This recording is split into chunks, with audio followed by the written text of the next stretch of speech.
guys, good day to us once again. We are here back at Dexter's World channel. Today I'm going to share with you my own method of breeding this fancy guppies. Breeding fancy guppies is so exciting because this fish is easy to breed if you can just follow the correct procedure and techniques on how to breed them. These guppies are called million fish, and this is all-time favorite, especially to fish lovers. This is very saleable, especially to children. In my experience, 20 years of having this pet store, the market of these guppies are really in demand since I've started this pet shop business. So I'm going to share with you how to breed this million fish, this fancy fish. Breeding guppies is not that difficult if you have plants, because the male guppy will always pursue the female guppies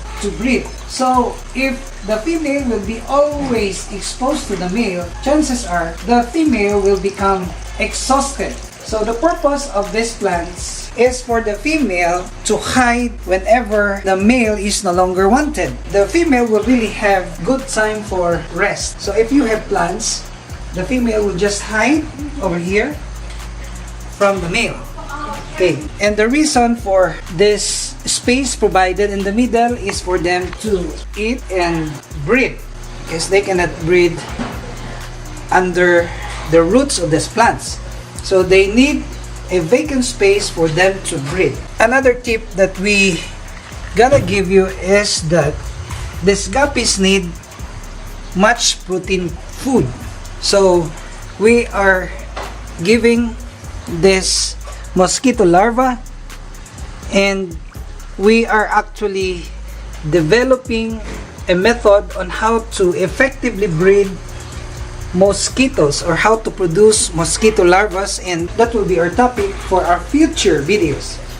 So aside from the plants, we always wanted that our tank will be shallow because if your water is deep, then this female guppy, especially the pregnant ones, will have difficulty in taking oxygen. If you have plants and if you can provide oxygen, it is much better. Another tip, when these guppies deliver babies, you will immediately get the babies, because the babies will hamper the breeding process, especially in this Dumbo mosaic guppies. These breeders will have a ratio of 1:5. Another tip is that we will only use the young male guppies to breed the female guppies. And many have asked, my guppies produce 90% female than male. 90% of all the produced are female guppies. In my experience, if you are using young male, you can produce more male than the females, and that is our experience. Another thing is that do not overcrowd your breeding tank, because overcrowding will result to plenty of disease. You know, these guppies are prone to anchor worm and white spots.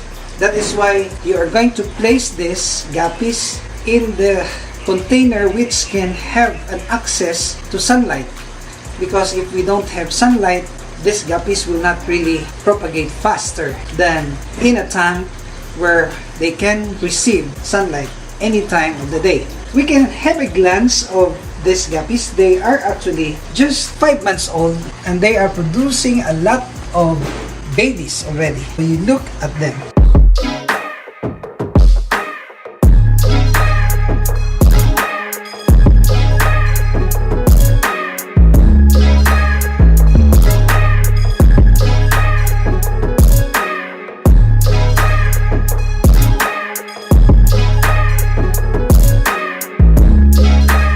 they have good colors, and if you can see, the female are there already pregnant.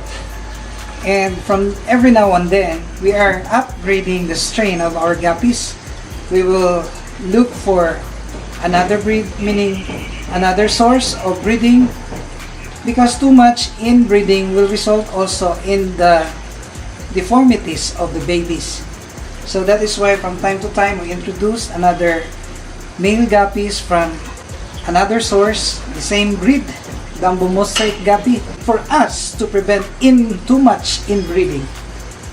So this is it. You look at them. They are good guppies. This is sold at 250 for trio. 2 female and 1 male guppy is sold at 250 pesos. So you can imagine, if you have plenty of this, even only breeding guppies, you will already earn an income. So if you have a pet store or you are a backyard breeder, be sure that you also have guppies, because these guppies are easy to breed.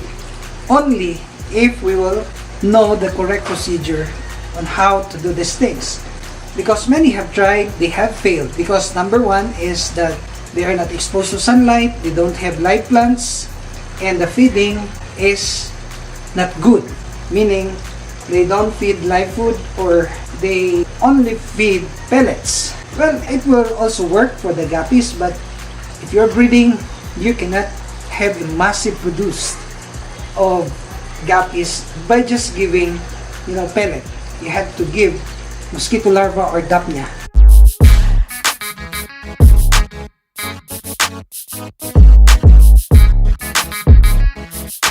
This is another colony. We have 50 male guppies and 100 female guppies for this size of tank. Tomorrow, again, we're gonna collect their babies for them not to be disturbed in mating and breeding. So that's all that we can share with you today. I hope you will like and share our videos.